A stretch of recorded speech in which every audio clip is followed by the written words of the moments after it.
ఆమా.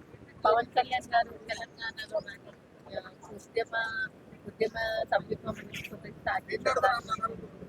మంచిదేనమ్మా. దానివల్ల ఉపయోగం రెండూ ఉన్నాయి.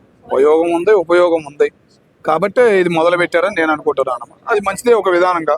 ఏంటంటే ఒక బాధ్యత, ఒక కార్యకర్త అంటే ఒక బాధ్యత, ఒక కార్యకర్త ద్వారా ఒక పార్టీ పేరు పైకి వచ్చిద్ది అనే ఉద్దేశంతోనే ఆయన ఈ ప్రోగ్రాం తెలుగుదేశాన్ని చూసి, కూటమిలో జరుగుతున్నవి చూసి ఆయన మొదలు పెట్టాడని నేను అనుకుంటున్నాను. ఓకే, ఇంకోటి ఏంటంటే పైన నెగిటివ్ స్ప్రెడ్ అవుతుంది కదా, పవన్ కళ్యాణ్ గారు తెలంగాణ కాదు అని, బట్ తెలంగాణలో ఆయన మరీ చేయడం తెలంగాణలో చేస్తున్న ఆయన వచ్చేమని చేస్తున్నారు. ఆయన మంత్రులు వచ్చి, ఆయన ఎమ్మెల్యేలు వచ్చేమని చేస్తున్నారా? ఎవరు చేస్తున్నారు? ఒక్క మంత్రి అయినా వచ్చాడా? ఒక ఎమ్మెల్యే అయినా వాళ్ళకి సపోర్ట్గా వచ్చాడా? అభిమానులు చేసుకుంటున్నారు. దానిలో తప్పేముందమ్మా? తెలంగాణలోనే పుట్టింది జనసేన పార్టీ అనేది, పుట్టింది తెలంగాణలోనే. ఇప్పటికీ ఆయన పవన్ కళ్యాణ్ గారు అదే అంటారు. మరి దానిలో తప్పేముంది? పవన్ కళ్యాణ్ కి సంబంధం లేదని ప్రతిపక్షాలు ఇక ప్రతిపక్షాల గురించి మాట్లాడాల్సిన అవసరం లేదు. అది దాని గురించి తెలియని వాళ్ళకి, సభ్యత్వం గురించి తెలియని వారికి, కార్యకర్తకు ఒక విలువిద్దాం అనే తెలియని వాళ్ళకి, నాయకుడికే ఓట్ల పోరాడిన నాయకుడికే విలువివ్వనే పార్టీల గురించి మనం మాట్లాడినా, కార్యకర్తలను నలిపేసే పార్టీల గురించి మనం మాట్లాడినా శుద్ధ దండగ. అంటే జనసేన పార్టీ తెలంగాణలో పుట్టిందని అంటున్నారు కదా, ఇక్కడ ఎందుకు గెలవలేకపోయింది? పోటీ చేసిందా? ఎన్నిసార్లు పోటీ చేసింది? Wrong information. పోటీ చేయడానికి పవన్ కళ్యాణ్ గారు ముందుకు రాలేదు, ఎక్కడ సపోర్ట్ పలకలేదు. ఒక్కటినా నా కూటమి ప్రభుత్వం కేంద్రంలో ఉన్న బీజేపీకి సపోర్టుగా నిలబడుతుంది జనసేన. ఓకేనా? అదే పిలుపుతో కార్యకర్తలను ఇక్కడ పిలిపించినా కూడా బీజేపీకి సపోర్ట్ వెళ్ళమంటే ముందుకు వెళ్ళడానికి రెడీగా ఉండాలి ఇక్కడ కార్యకర్తలు తెలంగాణలో. కూటమి ప్రభుత్వంలోని ఎమ్మెల్యేలు విచక్షణ రహితంగా, అంటే అమ్మాయిల పైన ఆగాయిత్యాలు కానీ ఇట్లాంటివన్నీ పాల్పడుతున్నారని జగన్మోహన్ రెడ్డి గారు స్పందించారు ఇంతకుముందు. అది ఎంతవరకు నిజం? మరి ఏం చేస్తారన్నా? అన్ని నేర్పింది నువ్వే కదా. 175కి 175 అన్నావు, 151 వచ్చినాయి. 100 మంది ఎమ్మెల్యేల పేర్లు తెలుసా? 100 మంది ఎమ్మెల్యేలు ఏమైనా ఉపయోగపడ్డారా? అదేమంటే టీడీపీ బూతులు ఎమ్మెల్యేలు అందరికి పదవులు ఇచ్చావు. వాళ్ళేం బండబూతులు తిట్టేసి ఈరోజు మంత్రి పదవి వచ్చిన ఎమ్మెల్యేగా ఓడిపోయిన చరిత్ర లేదు 75 నుంచి ఇప్పుడు దాకా. మరి అట్లాంటి వాళ్ళని అందరినీ ఓడిచ్చావు. వాళ్ళ మొహాలే నువ్వు గుర్తుపట్టలేకపోతున్నావు. మరి ఇంకా నీ గురించి మాట్లాడి ఏం ప్రయోజనం ఉంది చెప్పు?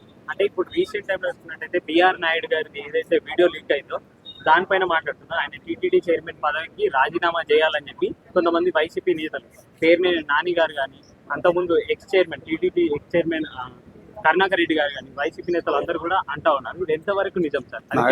నాయుడు గారి సంగతి పూర్తిగా తెలియదు. ఓకేనా? ఆయన ఒక బిజినెస్ మైండ్. ఓకేనా? ముఖ్యంగా టీటీడీ కింద ఉన్నాడు. అలాంటి వాళ్ళ గురించి మనం మాట్లాడిన శుద్ధ దండగ.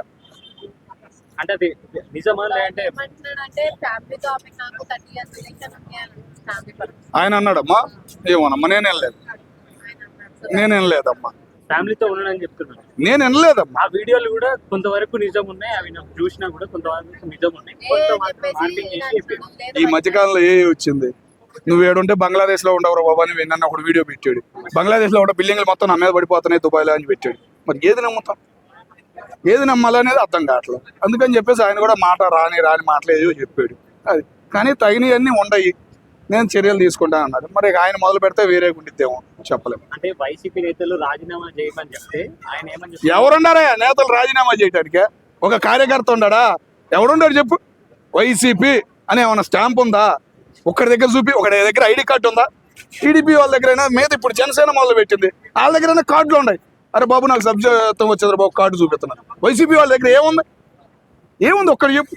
అంతకుముందు వైఎస్ రాజశేఖర రెడ్డి ఉన్నప్పుడన్నా బొమ్మ వేసుకున్నారు తెలుసా నీకు? కాంగ్రెస్ పార్టీ కార్డు ఉంది. మరి ఏముంది చెప్పు? వైసీపీ అంటానికి ఏముంది నీకు? కార్యకర్త దగ్గర లేదు, ఎమ్మెల్యే దగ్గర లేదు, చివరికి ఎవరనేది కూడా తెలియట్లా. ఇప్పుడు జగన్ గారిని కలవడానికి కూడా ఎమ్మెల్యేని కూడా వెళ్ళని ఇట్లా. అక్కడ ఉన్న పరిస్థితి అది. అదేమంటే జగన్మోహన్ రెడ్డి గారు లేరు. జగన్మోహన్ రెడ్డి గారు ఉన్నారో లేరో తెలుసుకోకుండా వస్తున్నారు ఎమ్మెల్యేలు. ఆయన ఏడున్నాడో, బెంగళూరులో ఉన్నాడో తెలియట్లా, గేట్ దగ్గరకు వస్తున్నారు. వాళ్ళు లోపలికి వెళ్ళి ఇట్లా, లోపల ఉన్నారో లేరో తెలియట్లా, అది బయట ఉన్న సెక్యూరిటీగా తెలియట్లా. మరి ఇంకేం మాట్లాడతాం ఆయన గురించి? ఆ పార్టీ గురించి మనం ఏం మాట్లాడతాం? 29ని వస్తారని మా నాన్నగారు అంటున్నారు. రాని చూద్దాం. 29ని వస్తారని చూద్దాం. అదే మేము అంటున్నాం. అదే నాన్నగారిని కూడా ఏమంటలా. పోయి మా ఆయన తెల్లబొచ్చు, ఆయన పేరు ఏంది, రాంబాబును, ఆయన ఎవరో, ఆయన పేరు కూడా తెలియదు మాకు. ఆయన పలకరీయడానికి వెళ్ళారు. రాంబాటో అంబోతు మరి తెలియదు. ఆయన కూడా ఎవరో మరి ఆయన వెళ్ళి పలకరించాడంట. ఆయన ఇల్లు పగిలిపోయింది, ఏం పగిలిపోయింది మరి ఆయన కూడా క్లారిటీ లేదు. నిన్నేమో ఇల్లు పగిలిపోయింది అన్నాడు, ఇవాళ కారు పగిలిపోయింది అన్నాడు. ఏం పగిలింది అనేది కూడా ఆయన క్లారిటీ లేదు. మరి వాళ్ళ గురించి మాట్లాడినా వేస్ట్. అంటే కొడాలి నాని గారు మన లోకేష్ గారు కూడా వార్నింగ్ ఇచ్చారు. మీ మామయ్య డైలాగ్ ఉందిగా, నేను ఒకరికి ఎదురెళ్ళినా వాళ్ళకే రిస్క్, వాళ్ళు నాకు ఎదురు వచ్చినా వాళ్ళకే రిస్క్. అదేవిధంగా జగన్ గారు మీ పేరు సీట్ల బుక్ లో రెడ్ బుక్ ఏదైతే ఉందో దాంట్లో రికార్డ్ చేసినా మీకే రిస్క్, మీరు రికార్డ్ చేసినా మీకే రిస్క్ అని చెప్పి చెప్తా ఉన్నాడు. అది ఎంతవరకు నిజం? నాని గారి గురించి ఎక్కువగా మాట్లాడిన వేస్ట్. ఓకేనా, నాని గారికి ఒకసారి దెబ్బ పడింది, రెండోసారి దెబ్బ పడింది. ఆయనకేం అధికారం లేదు, ఏమి లేదు, ఎమ్మెల్యేగా కూడా గెలవలేదు భయ. ఆయన ఏం మాట్లాడతాడు? ఆయన అన్నాడు రీసెంట్గా, నాకు ఏమైనా పదం ఉందా, నువ్వు ఏమైనా గవర్నమెంట్ జీతం ఇస్తుందా, నేను మాట్లాడతాను. నేను ఎందుకు మాట్లాడతా అన్నాడు. ఏదో రాంబాబుని పలకరిపోతే మరీ బాగోదని చెప్పేసి, రాంబాబు ఆయన పేరు అంబటి రాంబాబు, ఆయన పలకరిపోతే అదే పలకరిపోతే బాగోదని చెప్పేసి వెళ్ళాడు తప్ప అంతమించి నాని గారి గురించి కూడా మాట్లాడాల్సిన అవసరం లేదు. ఎందుకంటే ఇప్పుడు నాని గారు బయటకు వచ్చినా కూడా ఇంకొకటి వస్తుంది, అరే నాయన నెక్స్ట్ ఈయన జైలుకి వెళ్తాడేమో అని భయం మొదలైంది చాలా మంది. ఓకేనా, రైట్. అడుగు. మన టీటీడీ చైర్మన్ గారితో ఒక వీడియో రిలీజ్ అయింది. దాన్ని వైసీపీ వాళ్ళు తప్పుడు ప్రచారం కింద తీసుకొస్తున్నారు. దాన్ని అది నేను చూసానండి. చూస్తే ఏంటంటే బిఆర్ నాయుడు గారు వివరణ ఇచ్చేది ఎలాగుందంటే, అది చేసేవాళ్ళు సరిగా చేయలేదు, కొంచెం ఏదో బురద పోయాలి మన ప్రభుత్వం మీద లేకపోతే టీటీడీ మీద బురద జల్లాలన్న ఉద్దేశంతో వాళ్ళు ముందుకెళ్తున్నారు తప్ప, అది చేసేది ఏదో నా మీద బురద జల్లాలన్న ఉద్దేశంతో వాళ్ళు చేస్తే కనుక కొంచెం బాగా చేస్తుంటే బాగుండన్న ఉద్దేశంతో ఆయన మాట్లాడుతున్నారు. ఏదేమైనానమ్మా అది కొంచెం డీప్ ఫేక్ కానీ లేదా మార్ఫింగ్ చేసే వీడియో కూడా చేయొచ్చు అలాగా. ఎందుకంటే బిఆర్ నాయుడు గారు ఈ వర్షంలో ఆ విధంగా చేస్తారంటే మనం ప్రత్యేకంగా చెప్పలేం. అదేంటంటే బురద జల్లాలన్న విషయం ఏదో ఒకటి రోజుకొక వీడియో అంటే క్రియేట్ చేయొచ్చు. అది వాళ్ళు వేరే వేరే వీడియోస్ అన్ని బయట అది బయటకు తీసుకొచ్చి ఆయన ఒక దోషిగా నిలబెడితే పర్వాలేదు, నేను కాదంటలే. అలా కాకుండా ఏదో ఒక ప్రూఫ్ లేకుండా వీడియోలు అంటే ఇంకా ఆ విధంగా చేయాలంటే కనుక ప్రభుత్వానికి కూడా నివేదించవచ్చు. ఇప్పుడు వీడియోలు తీసుకొచ్చి పబ్లిక్లో చేయటం తప్ప ఏం ఉండదు, దానికి అబద్ధం అంతే కదమ్మా. ఇప్పుడు అది ఫేక్ వీడియో లేకపోతే సరిగ్గా అంటాడు దానికి తగ్గట్టుగా, అంటే సరి అంటే ఏఐతో చేసిన వీడియో అని జనాలు నమ్ముతారు. అలా కాకుండా ఒక కంప్లైంట్ రూపంలో ఇస్తే కనుక మీ మీద అంటే బిఆర్ నాయుడు గారి మీద ఏమన్నా అంటే ఒక టీటీడీ చైర్మన్గా ఉన్న బిఆర్ నాయుడు గారి మీద ఏదైనా మీరు కంప్లైంట్ ఇవ్వదలిస్తే దాన్ని పోలీస్ స్టేషన్లో కూడా కంప్లైంట్ ఇవ్వాలి. ఆ వీడియోలన్నీ ఇచ్చి ఏదో నామక టైంపాస్ కోసం ఏదో మనం అతను ఏదో నిందిద్దాం, ఇలా వీడియోలు ఉన్నాయి మా దగ్గర, ఇదిగో పలానా అమ్మాయితో అలా సోఫాలో కూర్చుని ఏదో ఇది చేస్తున్నాడు అది ఇదని చెప్పడం ఏంటంటే బురద చల్లటమే, అంతకంటే ఏం కాదు. మీరు నిజంగా సాక్ష్యాలు కనుక మీ దగ్గర నిజమైనయే ఉంటే కనుక మీరు కోర్టుకి వెళ్ళండి. కోర్టుకి వెళ్తే కనుక ఆ పదవి పోదు కదా. దానివల్ల ఏంటంటే ఆయన ప్రదర్శన ఏమిటి అనేది మీరు ఏం కోరుకుంటున్నారో అది జరుగుద్ది.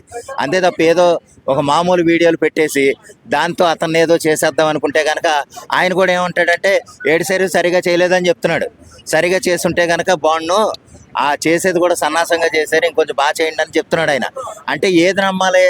వాళ్ళు వైసీపీ వాళ్ళు చూపించింది నిజమని నమ్మాలా, లేకపోతే బిఆర్ నాయుడు గారు దానికి ఆన్సర్ ఇచ్చిన ఆన్సర్లో నిజమని నమ్మాలా? మనం ప్రత్యేకంగా మీ క్లారిటీ ఇవ్వటం ఎలాగంటేనమ్మా అది రానున్న రోజుల్లో తెలుస్తుంది. ఇప్పుడు దాని మీద ఏమన్నా దర్యాప్తు జరిగేలాగా ఉంటే కనుక అప్పుడు తెలుస్తుంది. దర్యాప్తు ఏం జరగకుండా నేను చెప్పలేను, లేకపోతే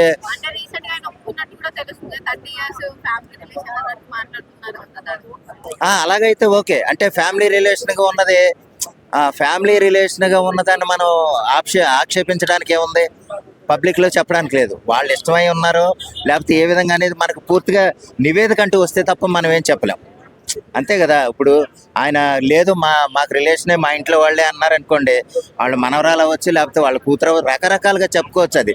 అది వేరే విషయం. ఏదైనా సరే ఒక దర్యాప్తు రూపంలో వెళ్తేనే పని అవుతుంది. వీళ్ళ ఉద్దేశం ఏంటంటే ఒకవేళ నిజంగా బిఆర్ నాయుడు గారిని అంటే లేదా కూటమి ప్రభుత్వంలో ఏమన్నా అప్రదిష్ట పాలు చేయాలన్న ఉద్దేశంతో బిఆర్ నాయుడు గారిని బయటకు లాగుదామంటే లాగొచ్చు. కానీ ఏంటంటే అది కోర్టుకి నివేదించుకుని ఆ వీడియోలన్నీ సమర్పిస్తే కనుక అప్పుడు ఆయన్ని దించడం జరుగుద్ది. అంతే తప్ప ఏదో మామూలు వీడియోలు సోషల్ మీడియాలో వదిలినంత మాత్రాన ఏం ఉపయోగం లేదు. మొన్న అరవ శ్రీనివాస్ ఉన్నాడు, ఆయన ఏదో చేయాలనుకున్నారు, అలా ఒక్కొక్కడి మీద ఏదో దాడి చేసినట్టు చేయటం తప్ప దానివల్ల ఏం ఉపయోగం ఉండదమ్మా. బిఆర్ నాయుడు గారే సేఫ్గా తప్పించేసుకోగలడు, అంతే. హాయ్.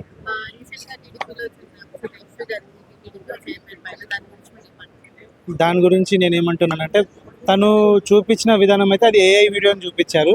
వైసీపీ వాళ్ళు ఏమంటున్నారంటే అది ఏఐ వీడియో కాదు, జెన్యున్ వీడియో, తనని సస్పెండ్ చేయాలి అని చెప్పి వాళ్ళు కోరుతున్నారు.